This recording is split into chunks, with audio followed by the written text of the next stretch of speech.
In today's video, we're going to have a look at remortgaging. I'm hoping to answer some questions people might have, some questions that have been asked to me. I've been requested to do a video on it, so I thought I'll do this video following yesterday's 0.5 interest rate hike by the Bank of England.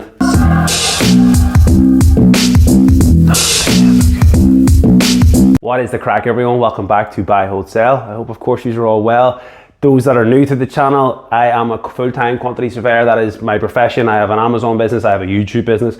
I'm trying to grow. I have a lot of expertise in the money sector. I used to be an estate agent, a property manager, plus I've flipped 4 houses to date. So I've got a fair idea of how all this system works. But the disclaimer is I am technically not a financial advisor. So everything I'm going to share in this video is just my thoughts, things that I have done. I am not recommending anyone to do any of this. You must, of course, as always, do your own due diligence. Now that we have the disclaimer out of the way, the first thing I want to point out is the interest rates are continuing to go up. They're going to be going up until the end of 2023 at a bare minimum. Yesterday, we seen the interest rates go up by 0.5 in the UK. So this video is going to be mostly relevant to people that are in the UK, but the principles will be the same for anyone around the world. We've been covering the recession interest rates for almost a year now. It's hard to believe. I called a recession last November. That's when I started pulling out all my money out of the stocks, and it just went on nothing but a decline the whole way down. Hopefully I've saved people a lot of money in that time, and we will continue to do that. We did our oil video at the start of August. Over the last year, we've all seen the prices of oil and diesel and gas go through the roof. Around the middle of June, I told everyone that the prices of oil were going to fall due to this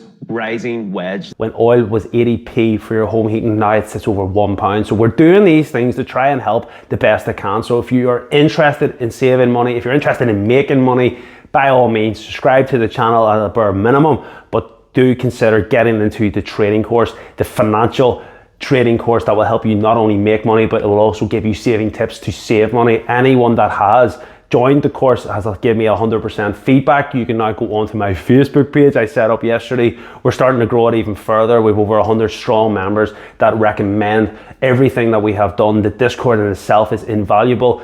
Think about getting into this thing. Think about the mindset that you need. Think about, are you sick of paying the cost for other people's mistakes, i.e. the government? If all that sounds good to you and that's the kind of frame of mind that you're in, definitely get into the Discord. I will see you there. The Bank of England rate sits at 2.25. It's going to be close to 5%, in and around that, slightly more, slightly less by the end of 2023. We are going into a recession. So the first thing people are asking me is, well, what do I want to tie into? Do I want to tie into a 2-year or a 5-year? There is possible 3 years out there, but generally speaking, it's 2 or 5. And you will notice, and this is something that I've been monitoring over the last sort of 2 months, because I am technically not up, my mortgage renewal is not up until the 1st of October. So I have engaged in it and I'm doing my projections for what likely increase I will see in my mortgage rate. My current mortgage rate is 1.49. And as of today, I'm just off the phone with Halifax and they're going to be putting me on 3.49%. Quite jump. I see my mortgage going from about £830 to just over £1,100. So it is quite a steep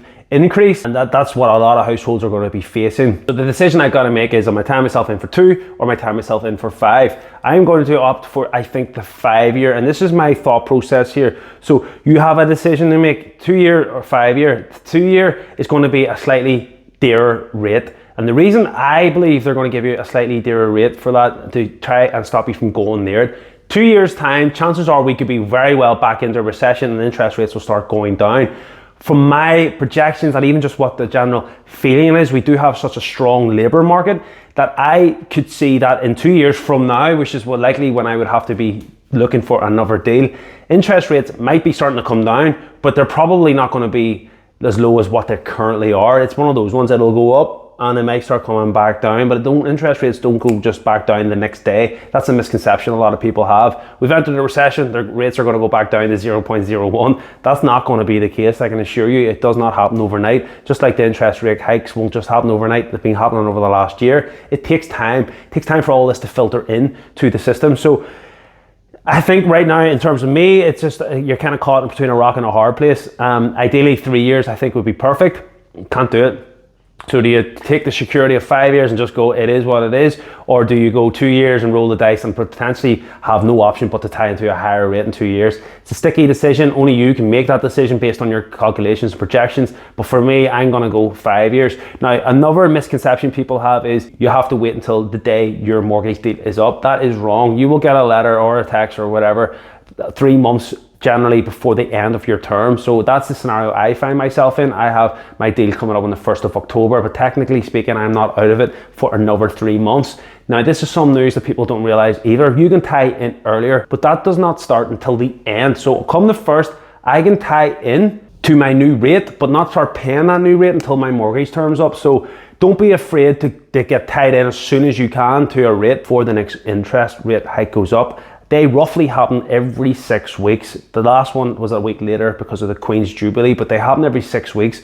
So chances are you're going to have potentially 2 rate hikes over the next 3 months. So I'm going to guarantee my rate now and start paying that come the end of December. Another thing that might be able to save you some money is putting down more of a deposit. So it's that old story. If you have a 5% deposit, you get a worse rate, 10%, better rate, 15%, better rate, 20%. So the more you have down, i.e. the more risk you're taking off the bank lending you that money, because when a recession happens, a housing crash happens, your house value will drop. The bank doesn't want to be lending out 300,000 for a year time, the house to be worth 250. It doesn't make sense. So the more money you can put down, they will reward you for doing that by giving you a better interest rate. So the scenario that we found ourselves in, if I can get it over 60%, then that will actually dramatically reduce my rate from 3.49, which is what I was quoted today, to 3.4. Mightn't seem much, 0.1%, but when you add that up over 5 years, it does make a difference. You're talking the excess of £1,000 here of a saving just for putting a bit more money down if possible. I appreciate that is not the case for most people,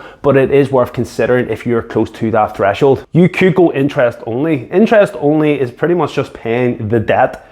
Your house is not being paid off in any way whatsoever. You are literally paying the debt. But this could be a scenario that could help out a lot of people. Perhaps they're going to be caught, more so probably in a year's time, when you're leaving perhaps an interest rate of 1.5 and going straight into a 5% interest. That could financially cripple so many households. It's not an ideal scenario to be in. Granted, look at it this way, and this is the mindset some people might need to have, is if you're renting, you're giving away money for nothing anyway. So if you can afford to pay the interest only on the house, you've still got the asset. Whatever fluctuations you're finding in the housing market, wherever your house is worth more, you're in negative equity, whatever scenario that may be in, you still own that asset. You still might be able to get a job increase. You might be able to ride out these hard times and get yourself in a better situation. So if that so happens to be the scenario that you can only really play, don't be afraid of doing that, because you still own the asset.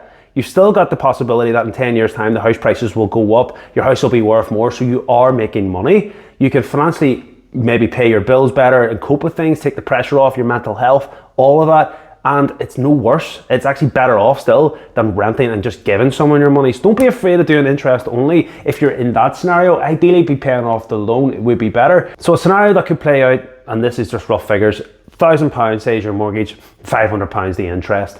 That extra £500, you mightn't build a stretch to it. Simple as that. You might struggle to pay it. But say you had £200 of the money that you maybe could.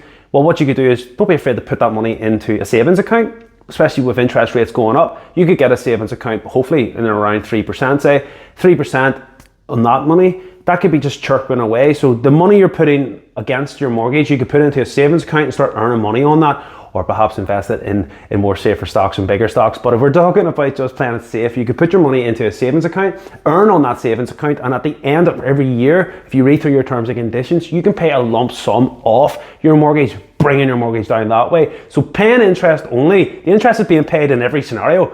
That doesn't change, but you can have control of that abeyance. You could have that money and go, okay, I can't fully make the full repayment mortgage, but I can chip away at it. I can pay something, earn a wee bit of interest on it, and then I can blitz a pile of this off. So that is a scenario that you need to play about with. Like I said, every situation is going to be different. Every mortgage term is going to be different. Conditions are different, but that is another scenario that you could think about if you're struggling. Ideally, pay your mortgage off to the best of your capabilities. But again, these are options that people maybe aren't aware of. Another scenario that could play out, depending on the times, if you get tied in, how long your mortgage is switching lenders. Now, you have to be careful here. They're very cute when they do this. A lot of them will charge product fees. A lot of them will charge Brokers will charge fees, hidden fees. Sometimes that'll just be £1,000 added onto the mortgage. You'll not see that. You'll just see, oh, an interest rate of 3.5%, but I can get it if I moved it in for 3%. My mortgage payments, instead of being £1,000, will be £800, and you just go, oh, no brainer. Let's look a bit deeper here. What's the product fees? You need to work out, if I take this new deal, is it worthwhile to me? Or am I actually technically paying more? It might look better in the face of it, but the underlying, if you're adding on £2,000 worth of fees, the chances are the saving that you think you're making per month isn't actually a saving at all. So definitely look into that scenario. Don't be fooled by that. Covered on the channel, the top cashback sites, new mortgage sites. You can get savings. Go on the Go Compare, Martin Supermarket, do all your comparisons, check out what is the best deal for you to make the best decision for the next 5 years. Pennies on the month don't seem like much, but trust me, over a longer period of time, they well and truly do add up. And one last thing, not quite to do with a remortgage, but if you're financially struggling, perhaps you want to consolidate some debt, perhaps credit cards, everything's just a bit of a mess. Don't be afraid, if you've got equity in your home, to take out some of that money, perhaps consolidate all your debts and then tie into something, because trust me, a credit card rate of 20-30% paying paid back, or a mortgage rate of 3.4%, a few pennies extra a month, you might just find, let's clear all my debts, let's clear the deck, let's get everything tidied up, and I will just pay a mortgage going forward. Don't be afraid to consolidate debts. Use this opportunity to do so. Even if you're in a mortgage, you can always take out some equity and pay at a new rate that proportion of money to consolidate debts. That is the most worrisome thing people have. It is debts. It can grind you down and make you feel bad. Having one payment all wrapped up in a bow can honestly mentally make you feel better, and plus, depending on the interest rates, could save you so much money over the long term, and not only that, the short term. And finally, your house value has increased. When I moved into this house 2 years ago, we bought it for X amount, and today Halifax have confirmed to me my house value is now worth 20% more, and that's based on their averages. Your house, depending on the location, depending on the uniqueness of it, could be worth more than the average standard. So for example, like I said today, our loan value is just shy of 60%. So the way I'm looking at it is, do I pay Halifax £100 revaluation fee? They come out and go, yes, your house is actually worth a bit more than what our average is. That would push me over the threshold and save me money. So my calculations is, I pay Halifax £100, and if they can value it over the 60% loan to value, then that would actually put me on the better interest rate, and over the 5-year term will save me in and around £1,000. So that would be spending 100 to save 900. It's a no-brainer if you think about that. Perhaps get your local agents out, get them to value, get a feel of what your house is worth, and that should help you with when it comes to actually getting your house revalued by your mortgage lender. I hope all these types of things have helped. Feel free to leave any further comments down below. Better yet, get into the Discord. It's a $3.99 a month fee, and you can get in, ask these questions. I am flat out replying, asking all sorts of money saving questions, tips. It's all in the Discord, plus the stock trading. If you want to learn how to stock trade, these are no brainers. Honestly, if you have no idea about anything to do with finance, £99, you will be light years ahead of the general public, and you will be in control of your situation. I really can't recommend it enough, and I really can't recommend all the reviews and people feedback that I've got. It's all there. If you're interested, feel free to DM me. If you are interested, we had a couple of members join me yesterday through Twitter. They just DM me. I sent them the details. We got them hooked up, and they were joined within the hour. Be the next one that joins in, and I would check out this video. This is a video which will give you a bit of an insight to how investing can work at a very, very simplistic way. You can become a millionaire by doing this, and I guarantee that anyone sticks to this plan will be a millionaire within 20-30 years, depending on your situation. I will catch you in the next video. Enjoy the rest of your day. Peace.